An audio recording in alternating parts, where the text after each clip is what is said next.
নমস্কার বন্ধুরা, আশা করি তোমরা সবাই ভালো আছো এবং সুস্থ আছো। আজকের এই মিনি ব্লগটা কিন্তু আমার আরেকটি ভালোবাসার জায়গাকে নিয়ে এবং ভালোবাসার কিছু কাছের মানুষদের নিয়ে। কম বেশি যারা আমাকে চেনো তারা অনেকেই জানো আমার একটি ছোট্ট নাচের স্কুল আছে যার নাম ডান্সার্স গিল্ড হাওড়া। আমাদের লাস্ট উইকে একটি অনুষ্ঠান ছিল কলকাতার রবীন্দ্র সদন মঞ্চে, যেখানে আমার ছাত্রীরা অংশগ্রহণ করেছিল এবং আমিও ছিলাম সেখানে, কিন্তু আমি পারফর্ম করিনি।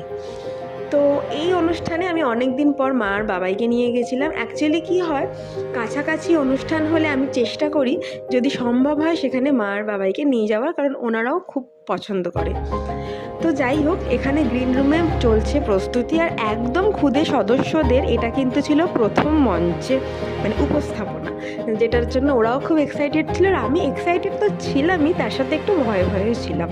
তো যাই হোক, এই অনুষ্ঠানটি কিন্তু অর্গানাইজ করেছে আমরা শিল্পী বন্ধুরা সংস্থা, যেখানে ডান্সার্স গিল্ডও একটি মেম্বার, এবং আমরা সকলে মিলে প্রচণ্ড মজা আনন্দ করে এই প্রোগ্রামটি আমরা অ্যারেঞ্জ করেছি সবাই মিলে।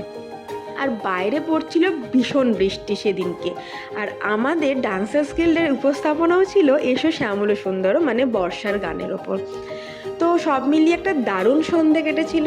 আর সেই দিনকে ডান্সার্স গিল্ডের মোস্ট সিনিয়র মেম্বার আমার খুব কাছের বন্ধু শকুন্তলাও ছিল, এবং ও যথেষ্ট সাহায্য করেছে। এবং বড়দের মধ্যে স্নেহা, শকুন্তলা, সংঘমিত্রাদি, সমাধি সবাই মিলে ভিডিওতে দেখতেই পাচ্ছ যে আমাদের সমস্ত জিনিসে বাচ্চাদেরকে হেল্প করেছে, রেডি করেছে। তো এইটাই হচ্ছে একটা পরিবার, শুধুমাত্র যে নিজের মা বাবা ভাই বোন সেটা নয়, আমরা ডান্সার্স গিল্ড একটা পরিবার, এবং এখানে সবাই আমরা ভীষণ মজা করি, ভীষণ আনন্দ করি, আর তার সাথে সবাই মিলে ভীষণ মজা করে নাচ করি।